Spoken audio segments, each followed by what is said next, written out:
to the podcast. Hello, hi, how are you doing? Overstimulation. Hi, sorry. Hi, everyone. Hope everyone's doing well. We're back with another episode for the Yeah, podcast. yeah, beautiful sunny day in Florida. How's it Hmm. by you? Weather's doing good. It's a little cloudy today. It's crazy. The weather went from literally like 6 days ago. I Mhm, was in a winter coat. It was 30 degrees out, 40 degrees out, mhm, wind chill. I was cold as shit. And mhm. the next day it got to high 50s, low 60s, and then the day after that, 65. And the day after that, 66. Like last week it was ice cold. There was literal snow on the ground. And then Mhm. 2 days later there's nothing. It's crazy. Yeah. Well, today I am, as you know, we've had about 77 videos already, podcasts. Hmm. And today I want to key in on my grandson, Peter. I'm very proud of him. And a lot of people who have known Peter of my generation, because Peter had come down to Florida to visit, uh, and some who were where Peter lives, and they would meet me, would ask me, "What does Peter do?" It's certainly he's just doing the podcast with me. You know, grandfather meets grandson before he croaks for fun. But Peter is also an entrepreneur. He's an influencer. When I tell people of my generation what that is, they go, "What's an influencer?" So I'm going to give Peter the opening to explain how he earns money by being an influencer, apart from his other skills. We'll just uh, talk about that and his different podcasts, because he has separate podcasts and Social media platforms. social media platforms. You see, he even tells me, and I probably give out the wrong information to everybody else. That's But okay. so Pete, tell me a little bit about how you got started and what you're into now. Yeah. Thank you. Appreciate it. Yeah. Um, so started just while I was in college. Bored, had taking, 6, 7 classes, but was still had free time because some of them were easy and just hanging around. And TikTok was something that I was like, the weird app, whatever video thing. Got on it, just started having fun with it. I made a video at one point just about me being tall and like touching things that most people can't, like a sign or like those what are they called? The when you go to the grocery store and it tells you like the aisle number and what's in that aisle, just like slapping those and just funny stuff. And it hit like 200,000, 300,000 views. And I was like, oh my God, this is so cool. And I just posted periodically. And then at some point, I had garnered 20, 30,000 followers and uh, just doing stupid stuff. Wasn't really doing anything. And then took a break because sometime, I think around the COVID or graduating college or something like that. Something happened and I just took like a year off because I just wasn't, at the time, I wasn't taking it seriously. It was just something I was messing around with. Fast forward, then I come back to it and I say, oh, let me start posting again. I had opened a second account because I wanted to have one account for just fun, stupid stuff, and the other account because I love like learning, and uh, the second account was for informative, educational content. And so I started producing on both. And fast forward to today, I now have the two channels and I Okay. push that content to other places. Could I interrupt you first? Go ahead. You really started to get on YouTube when you had your uh, college radio station, and you were Yeah. posting all those music videos that were Yeah. very, very influential. Yeah, I would post I would record my whole 4 hour show from college and throw it on YouTube, which that's on a separate channel because a lot of that music's copyrighted. So if I ever were to make that channel like big or monetize it, it would immediately get struck down because I there's a lot of copyrighted music on there. Okay, So as long as I continue. don't make money on that channel, that one can stay over there. Yeah, so continue. I'm sorry I But interrupted you. no, it's okay. Fast forward to today, I run the two main channels and then I push them to other places like Instagram and YouTube. But they both cumulatively have like I think it's like 200,000 followers, and it has become my form of income. And it's interesting because I had been growing it for a couple years, but only last year did I say I'm gonna take a year to make this serious because 2023 I applied to 1,000 jobs. 1,000 jobs. I had Bloomberg. I had a couple other um, news sites contact me, ask me for quotes. Bloomberg interviewed me because they couldn't believe that the job market was so bad. And I was ahead of the curve because now it's like news stations are talking about it now, being like, oh, job market is actually not as good as we thought it was. And constant people going viral nowadays who are like, yeah, I've got 10 years experience and McDonald's won't hire me. Yeah, I've got 2 degrees and I can't get a job at Barnes and Noble. So the job market is absolutely horrendous. And for anyone who says, well, it says 4% unemployment, that that's not an accurate number because they're counting anyone who is actively in a job. So it counts people who are working part-time, people who are the working poor who make below 25,000 but are still technically working. And it also doesn't include people that have not filed for unemployment. So Okay. without the Let's get back to what you're doing. sure. Um Content took a 2023, applied for jobs, 1,000 of them went by, minimum wage, any type of job I could apply for.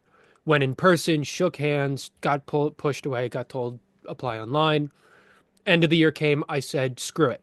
I'm not doing this another year. I'm going to take a chance and do something else. I'm going to be more, take more of a risk. And I'm going to push for my social media content. And I spent the year of 2024 taking my social media a little more seriously.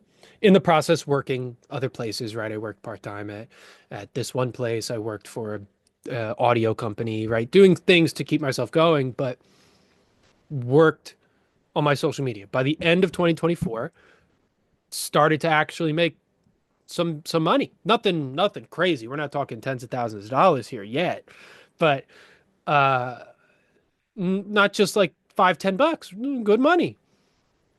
And since then, it's been doing good. It's gone up a bit, but it's nothing, again, still nothing crazy yet. But it's at a point where I can honestly say this is my job. It's not just some, fuck ass sorry. It's not just some, thing where it's like, oh, I'm making like $100 this month, 300 bucks. Like I probably couldn't subsist off of this yet. Thankfully, I'm still home and waiting for Catherine to finish her degree. But we're getting there. We're significantly getting there. And so that's where I'm at with the timeline of what I'm doing. So what is your content? So interesting that we have this conversation and we're doing this on the podcast because I just was having this conversation with Catherine um, and family members. I I run two channels. One of them is informative, educational, highly researched content. The other one is meant to just be trendy, like whatever. I have not been able to deeply and truly identify what my niche is, what my lane is. My educational content is just literally things that I find enjoyable. And that includes medical and scientific breakthroughs, technological breakthroughs, random information about like towns in the US, architecture. I mean, anything that I can, animals, um, plants, anything that I just come across that I find interesting that I want to talk about. So that is lacking a niche. It's technically a niche in that it's educational, but it's not a like what specifically about education is what I'm lacking. Similarly, on the other channel, sorry, I have a Ricola in my mouth. Hold on. Um, Similarly with the other channel, I just do stuff. I talk about things or I give opinions or I weigh in on certain topics, right? Like if we're talking about something in the media sphere, because I do still have a degree in media marketing and communications. So like a video I just posted today was about innuendos and how virtually 50% of marketing is subliminal innuendos. Um, that is inherently sexual because someone was going viral talking about why is everything sexual nowadays, and I'm weighing in by saying it's not. It's always been this way. You're just now noticing it. And so I do stuff like that. But again, it lacks a core niche. There's not a like if someone were to say, "Oh, what does this person's content do?" It's not solidified. So that is what I was telling you before we got on this call. That's what I'm working on this week. Is this week and next week I'm going to really sit down. I messaged a bunch of other people online to see if I can collaborate with someone and talk with someone because I do better with collaboration. But I want to sit down and figure out what that is because I'm as a content creator, you cannot get super far unless you know your niche. And I'm recognizing that I am going to start hitting a wall very soon if I don't find my niche. Me getting this far has been great. And it's in part due to other factors, but I will not be able to transcend to the next steps without a true identifiable niche. So to answer the question, I don't fully have one yet. So last year, between your both types of podcasts, The social media platforms, because a podcast social is media, what we're doing, which is yes, it's recorded talk. social media podcasts, Social media platforms, social media platforms, channels, channels. social You media had, pages. you had 200 million views. I think closer to 300 million. I Okay, so think. that's significant. Yeah. So last year in total, if across every platform that I post, because I post on TikTok, Instagram, Facebook, YouTube, across every platform, if you were to pool every video's views together, it was, I believe, like somewhere over 300 million. So, as you know, there are many different generations. So when I tell my uh, friends who are probably two different generations, because I'm 80 and some of them are in their 60s and Mhm. some are in their 50s, uh, they still can't differentiate between streamers and you're an influencer. Yeah. So So what's the difference? there's three main ones: streamers, content creators, and influencers. Excuse me. Streamers are people who do stuff live, right? So if you go on YouTube or if you go on a channel called Twitch, they'll play games, they'll walk around town with a camera, and it's live. It's live. It's like watching like your local news where they're chasing a cop car live. 100%. If you know where they're at, you could go up to them and see them with their camera. It is live. And so that is a streamer because they are live streaming. Mhm. That's that's what that is. Content creators is usually a term referred to people who do horizontal content. So YouTube, if you watch YouTube videos that are horizontal, like a normal TV show or normal movie, horizontal, that's normally considered a content creator. Influencers tends to fall under people who do vertical content. Vertical content meaning you have your phone and I'm recording it this way.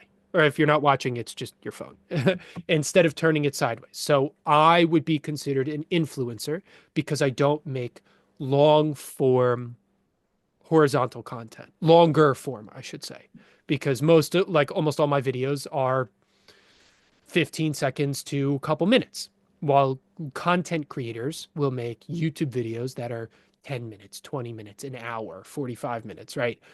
And it's horizontal. So those are the three main tiers. Content creators and influencers are recorded content. Streamers are live streaming content. Okay. So you have a vast knowledge of all three, but you utilize what benefits you the most at the moment. Yeah. Well, and also because they're different job markets.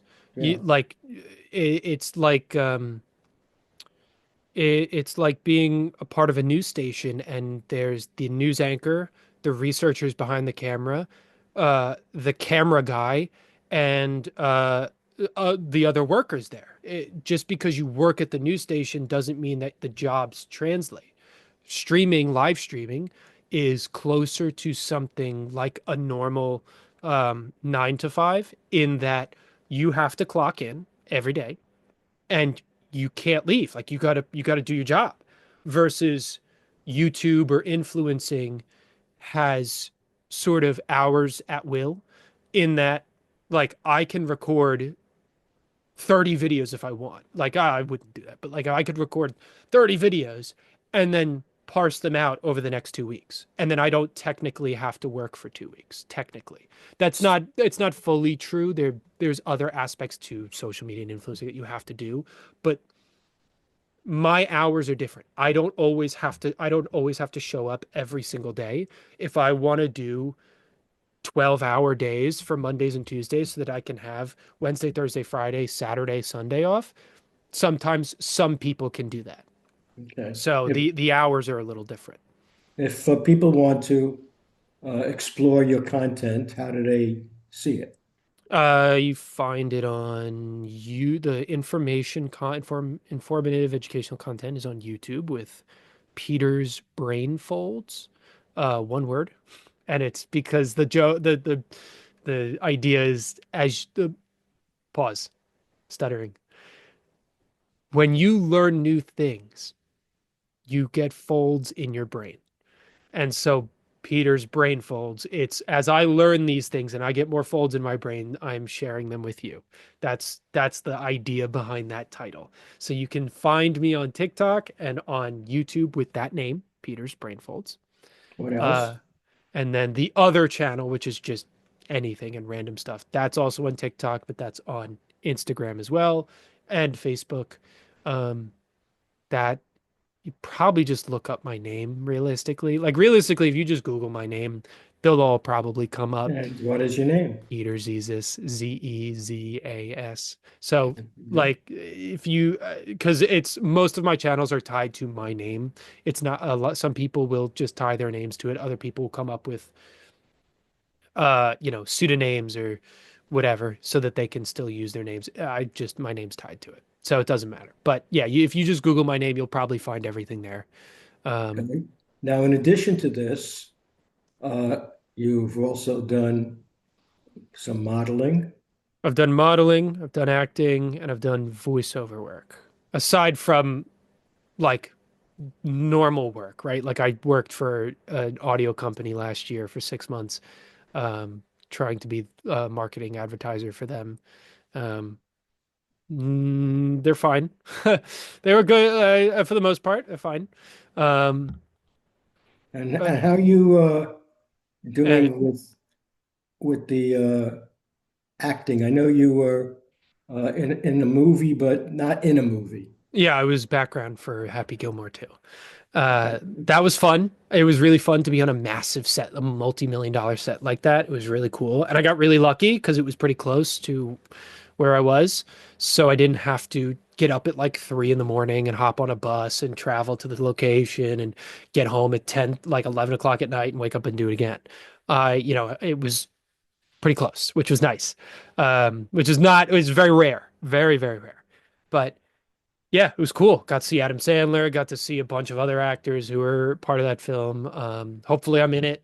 I think so. A couple times the camera was like towards us. So it'd be cool.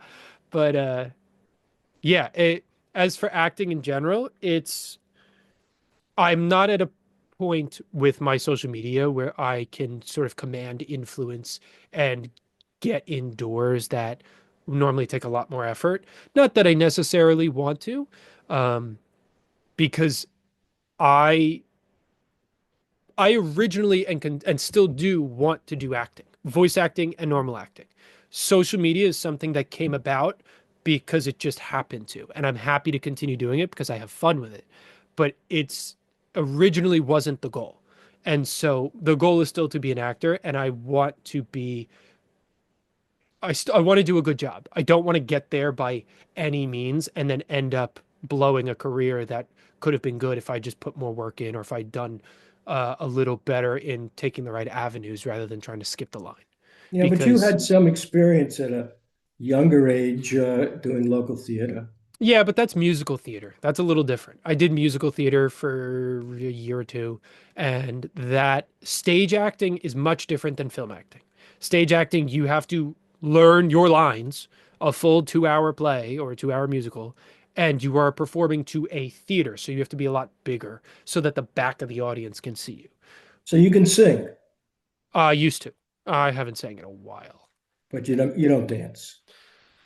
I did for the musical theater. Can't tell you if it was good. Can't tell you if that was good or not. I do not regularly salsa in my bedroom. No.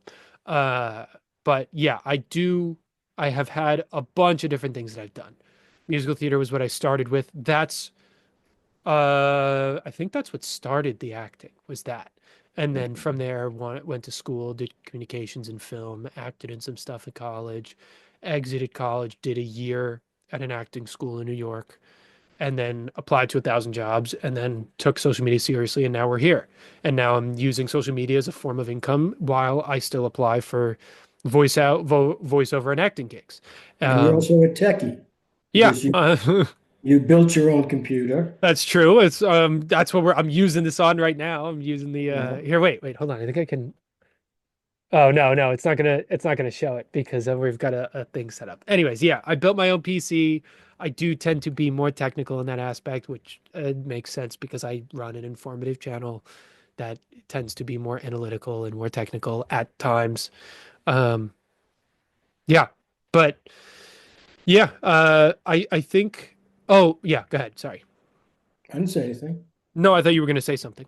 No, I'm Oh. waiting. Do you have anything to add to that? To that, no, but I did have something to add. I don't have to do it now, so go ahead. You can ask your question. Yeah, so basically you're multi-talented, and all you need is, other than being paid for what you're doing now, to get somebody to pay you the big bucks in a solid job, not necessarily 9 to 5, because I know you don't like that, but a creative job. Well, yeah, I granted the job I'm doing right now with social media, that that can very quickly become much more lucrative than a 9 to 5. It just depends on what content and what you're doing. And once I find that niche, Could be one the beast. You Well, could be, no, no, no, no. You can't be Mr. Beast. No, Mr. Beast is literally psychotic. The man, that's a separate. We can do a separate video on that for a separate time. yeah, we Mr. did. Beast is genuinely like the man. The man has a single mission in life, and he will literally do anything to continue that. Okay. It can't we can't go into that too much. Um, Okay. So you keep, unless you are him with the exact mindset that he has, no one's going to be like that. It's not worth your life. But yeah, so the thing with the reason why I keep sort of bring it back to having a niche is that's what makes you marketable.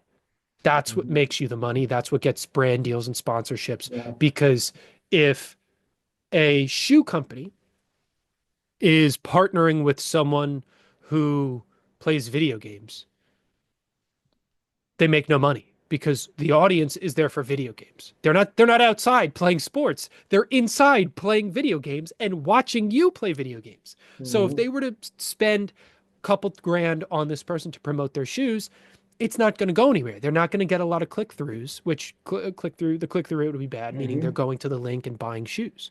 The conversions would be poor. But if they partner with someone who's a known soccer player. He's got 1 million followers because all he does is play soccer for a local team, and he does tricks with the ball, and and he loves to play soccer as a game. Like everything about him is soccer, but he's outside a lot. That's the person that they want to partner with or sponsor, because they're going to give that person whatever, let's say 5 grand for a brand deal. Okay. And they're going to get the potential that they could get is like 10x that. Okay. Realistically, they may get more or less, but the conversion is so much higher. So when you have a niche, it allows brands to come and find you and desire to work with you. And also, it allows you to be more streamlined in your choices. Because if you are looking for brand deals and sponsorships and you don't even know what you want, why would you reach out to this company or why would you reach out to that company if you yourself don't even know if you want to work with them? So a Gotcha. niche is one of the most important things you can have about Okay. your content. Now, Steph Curry is one of the greatest basketball players that ever played the game. And from all the interviews and the videos I've seen on him, I really like him. Yeah. And he just started his own shoe company, sneaker company, and he was signing up other pros. And he also invested with a few other uh, pros and former pros in this basketball league. Um, you know, like the It's, ladies just had a 3-on-3 and things like that. mhm. Um, wouldn't they like an influencer like you, or do you think they're big No, time, too big time? No, for me, even if I were to have my niche right now, my niche has nothing to do with sports. Um, my even though I lack a core defining niche at this current time, I I think I've posted in the lifespan of my content maybe 2 videos about sports. I don't post a damn thing because I'm not a sports person. I may appreciate sports or I may watch it at a friend's house or something, but I don't follow sports. I don't Okay. pay attention to athletes. That's just not my field. I focus on arts or movies or music or things like that. Now, does that mean that they shouldn't invite me? Not necessarily, because maybe they're trying to convert my audience or part of my audience to this demographic. I may just not be in the top 20 on their list. So if I'm big enough, they may still invite me. But realistically, they will not invite me over people whose niche and specific content is around sports. Even if it's not about basketball, if they're lacrosse, they may still get invited over me because they are in a sports related genre. Okay. Their genre is related to that field.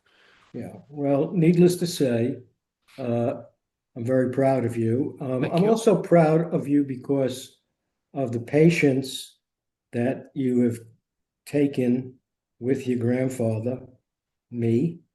Um, no matter what happens, you're always there every Wednesday calling me. Absolutely. Yeah, and you've taught me a lot of which I forget, but you keep teaching me and never get upset. And you've taken me out of the 20th century into the 21st century. And again, I think I forget more than I learn, but I'm still learning. That's And okay. yeah, and you're keeping my mind going because sometimes it slows down. So I hope you find your niche. I Thank you. know you will. And again, people could look you up as Peter Zizis Yeah, or if you were to just Google my name at this point, you yeah. it'll probably the content will come up. Um, oh, one thing I wanted to add that I meant to say earlier because it was in reference to something you brought up.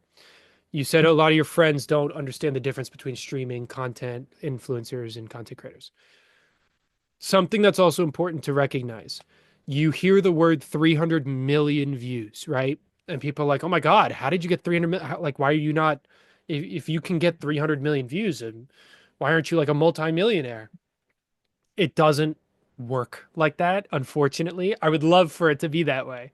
I would love to get 300 million views and then all of a sudden someone hands me a check for that much money. um, Someday. so yeah, soon.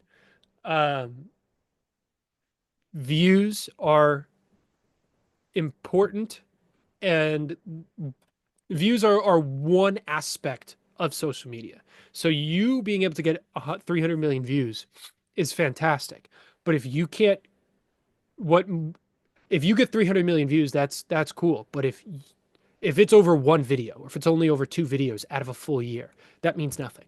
If you can consistently get millions of views, the reason, like for example, in 2024, I got 300 plus million views because I was getting anywhere from 10 million to 25 million views a month, and on one channel, and then millions on other channels, and it all of together does well.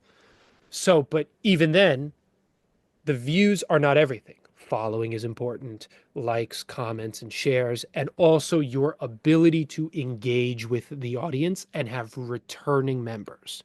So, all of that put together, because I can get 300 million views, but if no one cares about me and my brand and my content, and they're just there for some funny video, or if I repost, like if I post a movie illegally and I get 300 million views, there's no sales ability, there's no marketability. So it's important to recognize that though I achieved something great of 300 million views, which is a literally almost the size of America. We're at what, 350? Um, Almost the size of America is what I achieved last year, and that's phenomenal. Most of those views I got paid nothing for, most of Okay. them. And aside from that, it has to equate to marketability, and it's a long game, right? Uh, those views garnered followers and comments and interactions, and that will later be converted into a resume that can then be promoted to sponsorships or brand deals or partnerships. So recognizing that many views does not equal instant fame or instant money anymore. Anymore. Probably 10 years ago, if I would have gotten 300 million views in a year, it probably 10, 15 years ago, it probably would have been insane. But Mhm. nowadays, because so many people are influencers, so many people are content creators, the the shock value and the importance of just views is not as impressive as the entire aspect of your channel and what you are. So Okay. I just wanted to clarify that because I know that Okay. especially if, with your friends and people who are older who don't fully understand social media, that's one of the important things. Views are important, but it is one piece of the puzzle. Okay. So with that said, uh, we'll we'll end this podcast. Yeah. And I hope you find your niche. I'm sure you will. Uh, And we'll, I'm gonna. I got it. This is my job. yeah, I got to. This is, yeah, that's like your boss coming to you and saying, "Hey, you got to do this thing." I yeah. hope so. No, you got to We'll, do it. and So, we'll keep everybody updated. But go to his other forms of what do you again? the other channels, I'd Well, recommend the informative ones, the Peter's Brainfolds, if you're just looking for random facts and information. what happened Um, to Peter's left brain? I changed those. So yeah, quick bit. Originally, the two channels were Peter's Left Brain and Peter's Right Brain, and that was a play on the left brain being more analytical, right brain being more creative, or vice versa, whichever it was.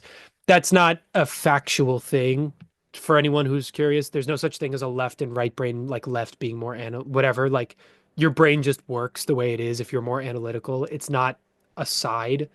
And so I just removed it because it made more sense to have Peter's Brainfolds be its own channel and the other channel have its own name as well so that they can grow separately, uh, and Okay, in a sense, create an identity so that they can then turn into a niche. The first step okay, of building a niche. Because if I tie them together and they don't really make sense, then I screw myself. okay. So everybody, I think we'll end this podcast, and everybody be well. Enjoy the good weather that's coming, and we will see you again, hopefully in 2 weeks. Yeah. Thank you all for hanging out. And follow Peter. Yeah. And this Okay. channel. And this channel on wherever you're listening to this on, whether it's on Spotify, Okay. Apple, YouTube, any of the other street podcast websites that this gets sent out to. So Okay. thank you. Peace out. Peace out.